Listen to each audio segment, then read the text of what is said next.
Now at 5:30, Florida health leaders are continuing to see cases of kennel cough. They're warning that this type of dog flu is spreading quickly here in South Florida. CBS 4's Michael George has advice from veterinarians. A highly infectious disease is spreading among dogs in South Florida.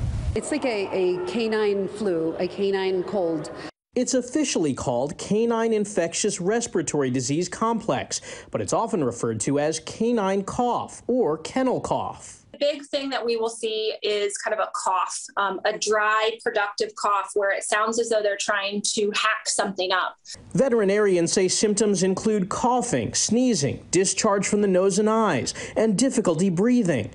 The virus spreads when dogs are in close contact through droplets in the air. If your pet has been exhibiting signs, it's really important to try to stay away from dog parks and groomers and play dates to prevent the transmission to other animals. Many dog owners are just learning about the disease and don't seem concerned. If it happens, they can treat the dog. It'll be fine.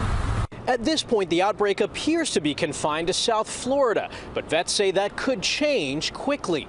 People are traveling a lot more with their pets. And so that kind of is why it's very important to stay up on the vaccines and the other things to kind of protect when going into a new area.